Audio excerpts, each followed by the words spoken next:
आइए daily current affairs की series को आगे बढ़ाते हैं और आज के इस वीडियो में हम 15 जुलाई 2023 के सभी करंट अफेयर्स को एक एक करके यहाँ पर डिस्कस कर लेते हैं। वीडियो में एंड तक बने रहिएगा, एग्जाम के पॉइंट ऑफ व्यू से काफी इंपॉर्टेंट वीडियो आपके लिए होने वाला है। आइए सबसे पहला क्वेश्चन देखिए, हाल ही में किसे Grand cross of the legion of Honour से सम्मानित किया गया है? ये देखिए, जिस सम्मान की हम यहाँ पर बात कर रहे हैं ये फ्रांस का सर्वोच्च नागरिक सम्मान है। पहले तो ये याद रखिएगा, नाम क्या है? Grand cross of the legion of honour. हाल ही में देखिए ये जो सर्वोच्च सम्मान है फ्रांस का, ये भारत के पीएम नरेंद्र मोदी को दिया गया है। आंसर भी हो जाएगा, प्रधानमंत्री नरेंद्र मोदी को हाल ही में Grand cross of the legion of Honour से सम्मानित किया गया है। कहाँ का सर्वोच्च नागरिक सम्मान है ये भी पता चल जाता है, ये फ्रांस का सर्वोच्च नागरिक सम्मान है। फ्रांस के राष्ट्रपति इमैनुअल मैक्रों के द्वारा हाल ही में यह भारतीय पीएम को दिया गया है। यह पुरस्कार समारोह पेरिस के एलिसी पैलेस में आयोजित किया गया था। प्रधानमंत्री नरेंद्र मोदी देखिए 13 से 14 जुलाई को फ्रांस के दौरे पर थे। इसी दौरान इन्हें इस पुरस्कार से सम्मानित किया गया है। अब 15 जुलाई को वो संयुक्त अरब अमीरात के दौरे पर जाने वाले हैं। तो यहाँ पर हमको फ्रांस के सर्वोच्च नागरिक सम्मान के बारे में पता चला। हाल ही में भारत के पीएम नरेंद्र मोदी को अन्य देशों के सर्वोच्च नागरिक सम्मान से भी सम्मानित किया गया है। ये कौन कौन से हैं? तो देखिए, मिस्र के सर्वोच्च राजकीय सम्मान ऑर्डर ऑफ द नाइल से इन्हें जून में सम्मानित किया गया था। पपुआ न्यू गिनी ने अपने यहाँ का सर्वोच्च नागरिक सम्मान companion of the order of लोगोहू से मई में भारत के पीएम को सम्मानित किया था। और मई में ही फिजी के सर्वोच्च सम्मान companion of the order of Fiji से भी भारत के पीएम को सम्मानित किया गया है। तो ये अलग अलग देशों के सर्वोच्च नागरिक सम्मान हैं जो कि भारत के पीएम नरेंद्र मोदी को हाल ही के कुछ महीनों में दिए गए हैं। सभी को याद रखिएगा, काफी इंपॉर्टेंट है। विश्व के सबसे बड़े अंतर्राष्ट्रीय मंदिर सम्मेलन और एक्सपो का आयोजन किस स्थान पर किया जाएगा? विश्व के सबसे बड़े अंतर्राष्ट्रीय मंदिर सम्मेलन और एक्सपो का आयोजन उत्तर प्रदेश के वाराणसी में किया जाने वाला है। 22 से 24 जुलाई 2023 को इस 3 दिवसीय विश्व के सबसे बड़े अंतर्राष्ट्रीय मंदिर सम्मेलन का आयोजन वाराणसी के रुद्राक्ष कन्वेंशन सेंटर में किया जाएगा। इंपॉर्टेंट है, आंसर यहाँ पर वाराणसी हो जाएगा। अब देखिए, यह विश्व का प्रथम आयोजन है जो पूर्णतः मंदिरों के प्रबंधन के लिए समर्पित है। इस सम्मेलन में देखिए मंदिर के पारिस्थितिक तंत्र के प्रशासन के बारे में, मंदिरों का प्रबंधन या मैनेजमेंट कैसे किया जाना चाहिए, उनका संचालन कैसे होना चाहिए और उन्हें सशक्त कैसे बनाया जा सके, इस पर ध्यान केंद्रित किया जाएगा। इस सम्मेलन में देखिए 25 देशों के 450 से अधिक मंदिरों के पदाधिकारियों के भाग लेने की संभावना है। वाराणसी में इसका जो आयोजन है ये केंद्रीय पर्यटन मंत्रालय के सहयोग से अतुल्य भारत अभियान के भाग के रूप में किया जा रहा है। तो विश्व के सबसे बड़े अंतर्राष्ट्रीय मंदिर सम्मेलन का आयोजन जुलाई 2023 में उत्तर प्रदेश के वाराणसी में किया जाएगा।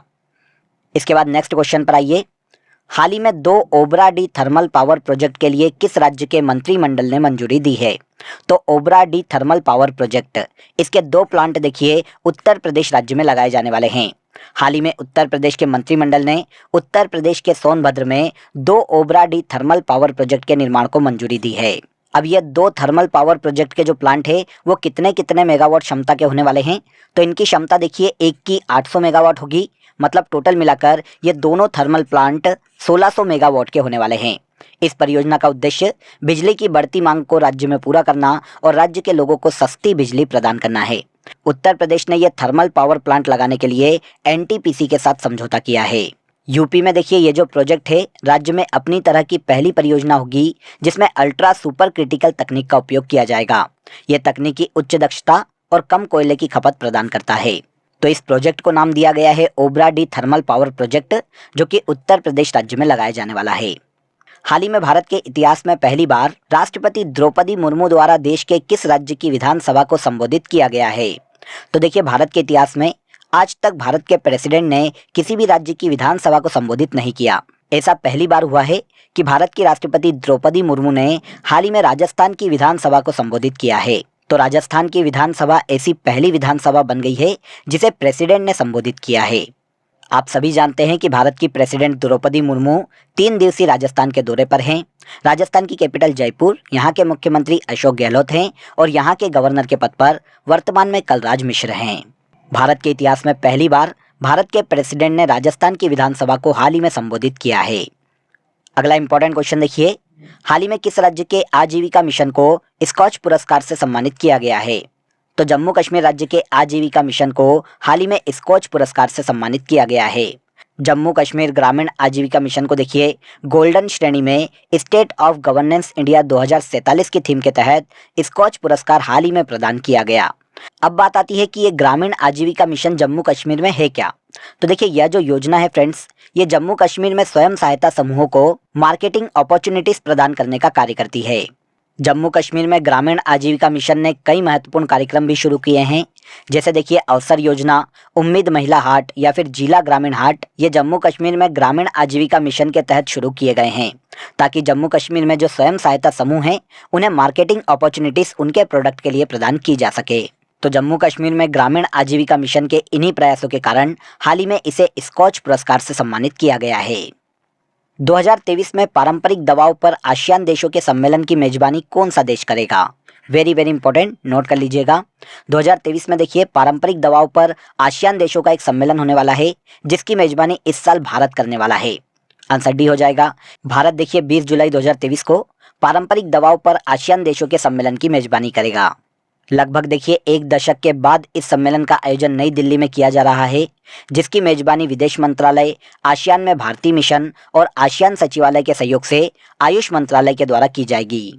अब इस सम्मेलन को आयोजित किए जाने का उद्देश्य क्या है, अगर हम इसकी बात करें तो देखिए इसका उद्देश्य भारत और आसियान देशों के बीच अपनी सर्वोत्तम प्रथाओं को साझा करने के लिए प्लेटफॉर्म को मजबूत करना और पारंपरिक दवाओं के क्षेत्र में भविष्य में आपसी सहयोग के लिए एक रोड मैप तैयार करना है।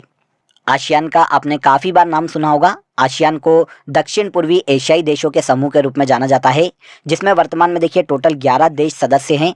इसका 11वां सदस्य देश हाल ही में तिमोर लेस्ते बना था और इसके अलावा ये 10 देश हैं जो कि आसियान के सदस्य हैं। तो टोटल वर्तमान में 11 देश आसियान के सदस्य हैं। यहाँ पर आपको ये याद रखना चाहिए कि भारत आसियान का सदस्य नहीं है। उसके बाद भी 2023 में पारंपरिक दवाओं पर आसियान देशों के सम्मेलन की मेजबानी इंडिया के द्वारा की जाने वाली है। आसियान की स्थापना 8 अगस्त 1967 में की गई थी और इसका जो सचिवालय है इंडोनेशिया की राजधानी जकार्ता में स्थित है। सारे फैक्ट यहाँ पर जो भी मैंने आपको बताए हैं सभी इंपॉर्टेंट है, नोट कर लीजिएगा। आगे आइए, मिस्टी योजना किस मंत्रालय से संबंधित है? मिस्टी योजना की बात करें तो पहले तो क्वेश्चन आता है कि ये किससे रिलेट करती है। तो यहाँ पर याद रखिएगा यह मैंग्रोव वनस्पति के संरक्षण से संबंधित है, जिसे हाल ही में देखिए 2023 में केंद्रीय पर्यावरण, वन और जलवायु परिवर्तन मंत्रालय के द्वारा लॉन्च किया गया है। तो यहाँ पर आंसर मिल जाएगा कि यह किस मंत्रालय की योजना है। तो यह union ministry of environment, forest and climate change की योजना है। अब यह सुर्खियों में हाल ही में क्यों आई? तो देखिए तमिलनाडु के चेंगलपट्टू जिले की कोवलम पंचायत में मैंग्रोव वृक्षारोपण कार्यक्रम का आयोजन इस योजना के तहत हाल ही में किया गया है। तमिलनाडु में इस वृक्षारोपण अभियान का नेतृत्व भारत के केंद्रीय पर्यावरण मंत्री श्री भूपेंद्र यादव के द्वारा किया गया है। मिस्टी योजना के बारे में शॉर्ट में तो मैं आपको बता ही चुका हूं, लेकिन अगर डिटेल में हम इस योजना का उद्देश्य देखें तो भारत के समुद्र तट के साथ साथ लवणीय भूमि पर मैंग्रोव वृक्षारोपण की सुविधा प्रदान करना इस योजना का मुख्य उद्देश्य है। आप सभी जानते हैं कि मैंग्रोव वनस्पति ही समुद्र के तटीय क्षेत्रों में आने वाली सुनामी या ऐसी बड़ी समस्याओं को रोकने में अपनी महत्वपूर्ण भूमिका निभाते हैं। तो इसी उद्देश्य से मैंग्रोव वनस्पति का विस्तार किया जा सके, इनका संरक्षण किया जा सके, इंडियन गवर्नमेंट ने मैंग्रोव वनस्पति के संरक्षण के लिए मिस्टी योजना हाल ही में शुरू की है। केरल हाईकोर्ट के कार्यवाहक मुख्य न्यायाधीश के रूप में किसे नियुक्त किया गया है? केरल हाईकोर्ट के नए एक्टिंग चीफ जस्टिस की अगर हम बात करें तो ये जस्टिस अलेक्जेंडर थॉमस बनाए गए हैं। आंसर सी हो जाएगा। जस्टिस अलेक्जेंडर थॉमस को एक्टिंग चीफ मिनिस्टर के रूप में केरल हाईकोर्ट में हाल ही में अपॉइंट किया गया है। अलेक्जेंडर थॉमस के पहले देखिए एस.वी. भट्टी केरल हाईकोर्ट के मुख्य न्यायाधीश के पद पर थे, लेकिन हाल ही में इन्हें सुप्रीम कोर्ट का न्यायाधीश नियुक्त कर दिया गया है और अब इनके स्थान पर जस्टिस अलेक्जेंडर थॉमस को केरल हाईकोर्ट का नया एक्टिंग चीफ जस्टिस नियुक्त किया गया है। इसके बाद आगे आ जाइए, ज्योति याराजी का संबंध किस खेल से है? देखिए ज्योति याराजी की अगर हम बात करें तो ये हाल ही में काफी सुर्खियों में रही है, जो कि देखिए भारत में हर्डल रेस की खिलाड़ी है, बाधा दौड़ से संबंधित खिलाड़ी है। आंसर सी हो जाएगा। अब सुर्खियों में क्यों है ये इंपॉर्टेंट हो जाता है। तो देखिए थाईलैंड में आयोजित एशियन एथलेटिक्स चैंपियनशिप 2023 में ज्योति ने 100 मीटर हर्डल रेस में गोल्ड मेडल अपने नाम किया है। देखिए 13 जुलाई 2023 तक भारत ने इस चैंपियनशिप में 3 गोल्ड मेडल और 3 सिल्वर मेडल अपने नाम किए हैं। अब देखिए ये जो चैंपियनशिप है, जिसे एशियन एथलेटिक्स चैंपियनशिप 2023 के नाम से जाना जाता है, इसका आयोजन देखिए 12 जुलाई से 16 जुलाई 2023 तक थाईलैंड में किया जा रहा है। तो अभी 13 जुलाई तक का हमारे पास डेटा अवेलेबल है। इसके बाद 16 जुलाई के बाद जब चैंपियनशिप खत्म हो जाएगी तो मैं आपको पूरी मेडल टेली बता दूंगा वहाँ पर, और भारत ने कितने मेडल टोटल जीते हैं उनके बारे में भी बता दूंगा। लेकिन अभी यहाँ पर हम जो 3 गोल्ड मिले हैं केवल उनकी बात कर लेते हैं। तो पहली हो जाती है ज्योति आरा जी, इन्होंने 100 मीटर हर्डल रेस में गोल्ड अपने नाम किया है। अब्दुल्ला अबू बकर ने ट्रिपल जंप में गोल्ड अपने नाम किया है। और तीसरे भारतीय खिलाड़ी हैं अजय कुमार सरोज। तो 13 जुलाई तक ये टोटल 6 मेडल हमारे पास आए हैं, इनको याद रखिएगा। 16 जुलाई के बाद जब चैंपियनशिप खत्म हो जाएगी तो मैं आपको पूरी मेडल टेली एक बार समझा दूंगा। आयोजन कहाँ पर किया जा रहा है ये याद रखिएगा। तो इसका आयोजन थाईलैंड में किया जा रहा है। तो अब यहाँ पर देखिए हम उस कंट्री की बात करेंगे जो कि न्यूज़ में है, तो ये हो जाती है थाईलैंड, क्योंकि यहाँ पर एशियन एथलेटिक्स चैंपियनशिप 2023 का आयोजन किया जा रहा है। थाईलैंड जो कि देखिए एक दक्षिण पूर्वी एशियाई देश है, इसकी कैपिटल बैंकॉक है और यहाँ की मुद्रा थाई बाट है। प्रयुत चान ओचा वर्तमान में यहाँ के प्रेसिडेंट के पद पर हैं। पड़ोसी देशों की बात करें तो मलेशिया, म्यांमार, लाओस, कंबोडिया, ये इसके 4 पड़ोसी देश है। थाईलैंड को सफ़ेद हाथियों का देश कहा जाता है। थाईलैंड के दक्षिण में यहाँ पर थाईलैंड की खाड़ी स्थित है। थाईलैंड की सबसे ऊंची चोटी डोई इंथानोन के नाम से जानी जाती है। मेकांग नदी थाईलैंड की सबसे बड़ी नदी है। थाईलैंड दुनिया का दूसरा सबसे बड़ा चावल निर्यातक देश है। तो यहाँ पर थाईलैंड की जितनी भी इंफॉर्मेशन इंपॉर्टेंट हो सकती है एक नज़र में, वो मैंने आपको बता दी है। आगे आते हैं, आज का लास्ट क्वेश्चन देखिए, चंद्रयान 3 मिशन का उद्देश्य क्या है।